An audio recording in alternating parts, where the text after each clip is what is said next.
Hi everyone, so as you know I've been doing book reviews throughout the year. This is the book number, I think it's number 27 or number 28, and the book is called The Things You Can See Only When You Slow Down by Haimin Sunim.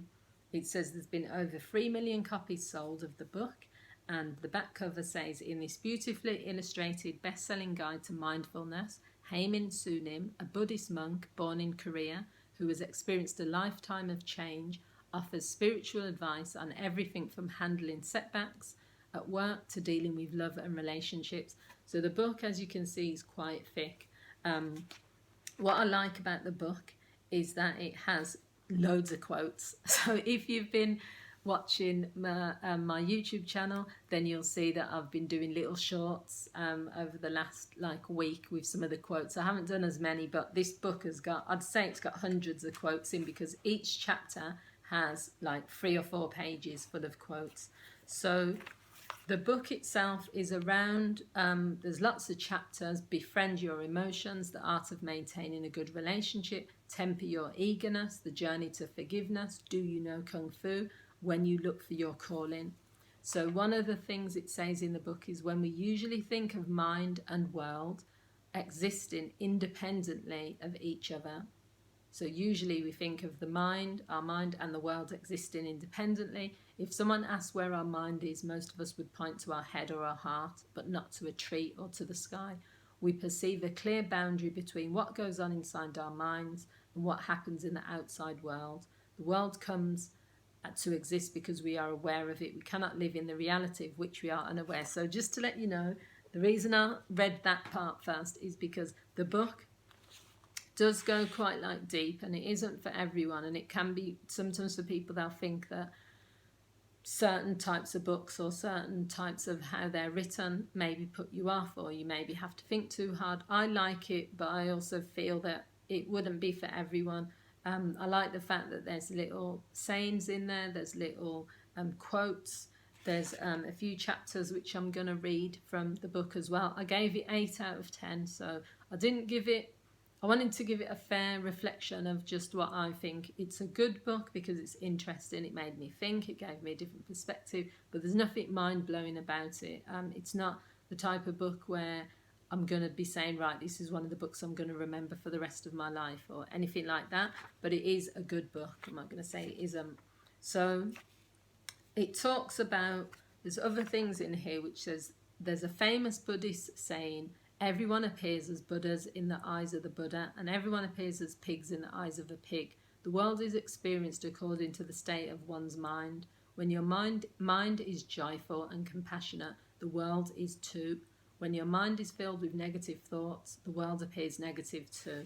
So it talks about befriending your emotions. In that chapter, it says most people are completely absorbed in their emotions and have limited self-awareness. When people sense a negative emotion coming on, their first impulse is to control it so that they do not feel overwhelmed or threatened by it. If they can, they would like to get rid of it or flee from it.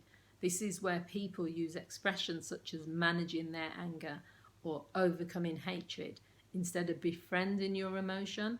Even if we control it, we may end up merely suppressing it. So there are chapters in here around what to do when you're feeling low. There's, I'll read a bit from that chapter. So it says, quietly observe the feeling without trying to change it. It will change on its own. As if gazing at a tree in the backyard, as if sitting by a river and watching the river flow by. Quietly observe how you are feeling. So what I like about this book is there are lots of things in here that link with the work that I do as a counsellor, especially the bits I've just read. So this idea of people always trying to change the emotion they feel, or people running away from the emotion. If you're sad and you've got a valid reason for feeling sad, you don't need to do anything about it. You don't need to not feel sad or say, I don't want to cry, or I want to change and feel happy. Fair enough if you're feeling a negative emotion for a long period of time and it's impacting on your life, and if there's not, you can't link it to any reason. But an example would be people who are going through a bereavement, or people who are feeling sad because a sad action has happened. You know, you've been made unemployed or whatever it is. You're not going to naturally feel happy about that. So why not just sit with that sadness and just accept that I'm feeling sad because I've lost someone really close to me, and I'm going to be feeling sad. It's natural for me to feel that way. So it's not about hiding from something, managing something, overcoming something in some cases. It's just about accepting that's where you are at the moment. So it says that many conflicts in our lives can be resolved if we put ourselves in the other person's shoes. So this is about empathy. Try to look at things from their point of view. If you consider only your side, you are no different from a child. So it says, do you want to be happy or do you want to appear happy? Never mind what the world tells you to do to be happy. Be truthful to yourself and discover what you really want.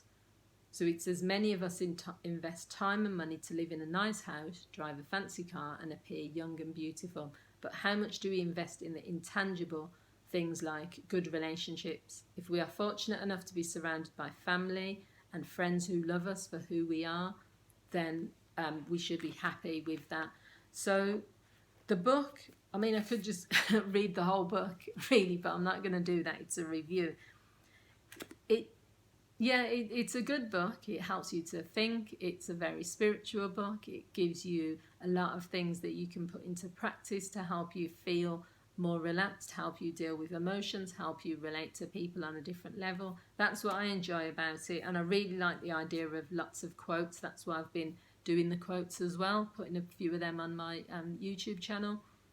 So yeah, I gave it 8 out of 10. It's called The Things You Can See Only When You Can't Slow Down, How to Be Calm in a Busy World by Haemin Sunim. He's made a couple of books actually, because it said that he's the author of quite a lot of spiritual books. He's well known.